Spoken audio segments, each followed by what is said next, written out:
Hey guys, it's Greg Jones for Engine Builder. We are here at Sick Week, day 2 at Bradenton Motorsports Park. Today I'm joined by Chuck Stefanski of Big 3 Racing. And between us here is a 540 cubic inch ProCharged big block Chevy engine, and it's our Engine of the Week.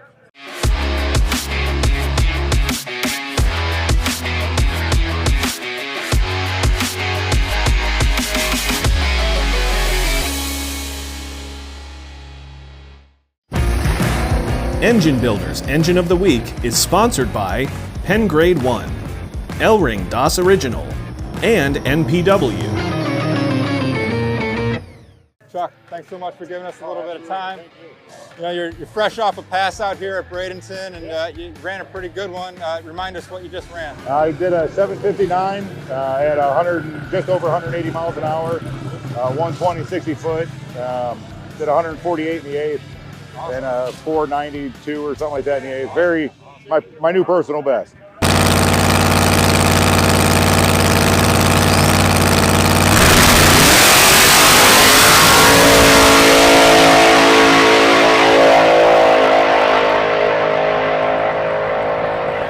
Very cool. Well, congrats on that. And I understand the car is actually capable of quite a bit more. You're just limited by the license that you got.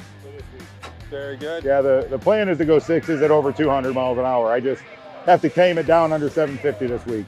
Well, this thing definitely looks like it's capable of that, and we'd love to know more about it. Kind of walk us through the build. This is kind of a new car for you. You've only got a few passes on it in total. Yep, so we'll start with the engine. It's a world block. It's got a Windberg crank billet, center counterweighted crank in it, aluminum rods and piston from Lysco. The trick flow cylinder heads, we have Prower rockers, most of the other valve train, including a custom can from Brian Tooley Racing.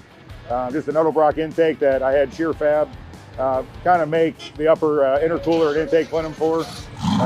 All controlled by Holley EFI. We built it in-house at Big 3 Racing.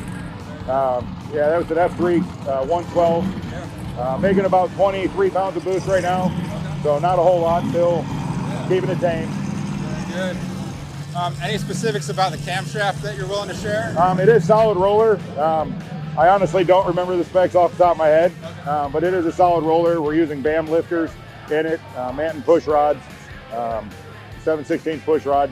Try to keep everything as stable as possible. Very good. And then you mentioned the ProCharged running about 23 pounds of boost, you said? Yep. And do you happen to know what that equates to in terms of the horsepower capability? We should be right around 2,100 to the tires. Last week I actually had it on the dyno. It made 1,400 on about 16 pounds of boost at 7,000 RPM, and I spent it right around 8,000 RPM. So with the difference and plus the amount of fuel I'm using, it should be right around there. Yeah. And are you guys running methanol out on the track? Or? Nope, this is E85. On the street, we're just running 93. I have a flex fuel sensor on it, so we'll just top it off at 93, and then when we get to the track, drain that out, put race E85 in it, and yeah, it's kind of nice being able to do that. You know, a lot less work. I got to compliment you on the headers. I love the look of that coming out. It really makes the car look mean. Yeah, that was a chore. All the materials from Stainless Works, we built them in-house. I mean, we probably have 40, 50 hours in them. You know, it's almost like building 2 sets of headers in one. So it's a lot of work. Yeah, for sure. Well, they look awesome, so definitely paid off.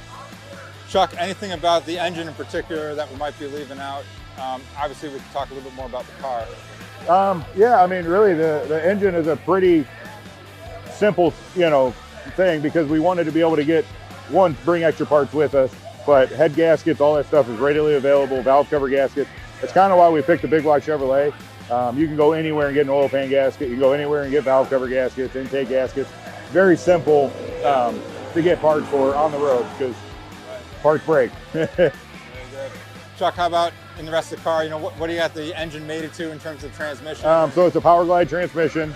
We have a perfect converter, billet, bolt together, 258 millimeter converter, custom spec'd out for this, carbon drive shaft. Then it goes back to a custom 9-inch from Tank Fab. As far as suspension goes, Viking coilovers all the way around on it. The chassis is a 650 cert chassis. After Hours Fab did all that stuff for me. But yeah, it's still heavy too. It's 3560 with me in it, so it's not a light vehicle by any means. We have 4 seats in it, so I have 3 crew members with me, no trailer. So everything either goes in it, or I have a very big, elaborate, tall roof rack that's all tied into the cage. So that probably makes driving on the street a little bit easier without having the trailer. Correct, 100%. Yep. Yeah, overall, we actually kind of put this car together in about 7 days before coming down here. I got it back from the chassis guy doing all the suspension work, and I completely rewired the car, replumbed the car, had the heads back off of it actually because we had to modify the head for the push rod with a new rocker setup on it. So all in about 7 days, we had it all back together. That's impressive, and it doesn't look like you threw it together. It definitely looks awesome. And now you mentioned the street, not having the trailer and everything, you know, just with the car, making it easy. How has the street drive been? It was a little problematic last night. We actually didn't even leave there until about 7 p.m. They ran super late, and all of us, or most of my group, had to make a second pass. So we left. We actually didn't get to the hotel till 4:30 in the morning. Oh, wow. Got about an hour and 10 minutes worth of sleep. Got here first thing because we got about an hour and a half worth of work to do to get this ready for the track. Between emptying all that stuff out, changing all the coilovers on it, you know, to handle the extra weight, wheels, tires, shock settings. I mean, it's a lot of work to convert this from street mode to race mode and back. But overall, we made it. Yeah. So we're happy about You're that. still here. And like you said, you just ran a nice 7:59. So now you mentioned that you got expectations to get in the 6-second range.